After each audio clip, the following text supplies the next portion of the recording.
And in sad news, Jerry Stiller, comedian and Seinfeld actor, dies at 92. Jerry Stiller, who for decades teamed with wife Ann Mira in a beloved comedy duo, and then reached new heights in his senior years as the high-strung Frank Costanza on the classic sitcom Seinfeld and the basement-dwelling father-in-law on The King of Queens, died at 92, his son Ben Stiller announced Monday. I'm sad to say that my father, Jerry Stiller, passed away from natural causes, his son said in a tweet. He was a great dad and grandfather and the most dedicated husband to Anne for about 62 years. He will be greatly missed. Love you, Dad, wrote Ben, who followed in his father's comedic footsteps and became an A-list box office star with movies like Tropic Thunder, Dodgeball, and Something About Mary. So, Jerry Stiller was a multi-talented performer who appeared in an assortment of movies, playing Walter Matthau's police sidekick in the thriller The Taking of Pelham 123, and Divine's husband Wilbur Turnblad in John Waters' twisted comedy Hairspray. He also wrote an autobiography, Married to Laughter, about his 50-plus year marriage to soulmate and comedic cohort Mira, who died in 2015. And his myriad television sports included everything from Murder, She Wrote, myriad television spots, everything from Murder, She Wrote to Law & Order, along with 36 appearances alongside Mira on The Ed Sullivan Show. Stiller, though a supporting player on Seinfeld, created some of the Emmy-winning show's most endearing moments. Oh yes, I remember this. He co-created. He was excuse me, a model for the Bro, a brazier for men, a Korean War cook who inflicted food poisoning on his entire unit, an ever-simmering salesman controlling his explosive temper with the shouted mantra, "Serenity now." If you guys were Seinfeld fans, you would remember this. He was very funny.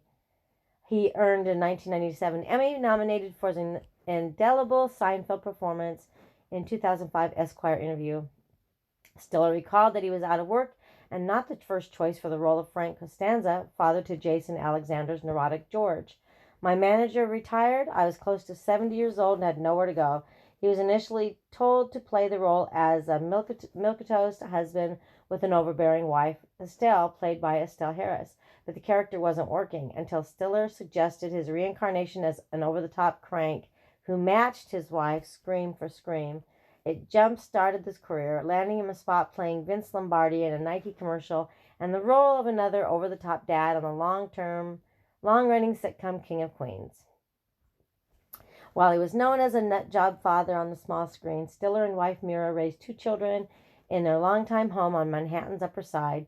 Daughter Amy, who became an actress, and son Ben, who we all know, who had become perhaps the most famous Stiller as a writer, director, and actor. He and Ben performed together in Shoeshine, which was nominated for a 1988 Academy Award in the short subject category. Stiller was considerably quieter and reflective in person than in character, although just as funny. The son of a bus driver and housewife, Stiller grew up in Depression-era Brooklyn.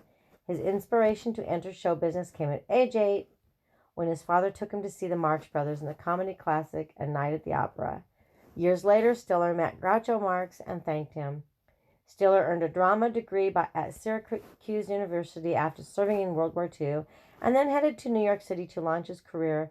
There was a brief involvement in Shakespearean theater, including a $55 a week job with Jack Klugman in Coriolanus, before his life and career took off after he met Mira in spring 1953, and they were married that fall. The seemingly mismatched pair, he a short, stocky Jewish guy from Brooklyn, she a tall Irish Catholic from the Long Island suburbs, shared an immediate onstage chemistry. They were soon appearing on The Ed Sullivan Show and working nightclubs nationwide. The pair also wrote and performed radio commercials, most memorably as a series of bits for a little-known wine called Blue Nun. The duo's ads boosted sales by 500%. Ben Stiller recalled trips from his sister to California when his parents would head west to do television appearances. Okay, it goes on and on. Let's see here. But Stiller joined Seinfeld in 1993 and moved on to The King of Queens when the other Jerry and Company went off the air in 1998. He also appeared in Ben Stiller's spoof on modeling Zoolander, released in 2001. There you go, guys. Rest in peace, Jerry Stiller, and I'm glad you lived a nice, long life. Thanks for watching. Have a great day.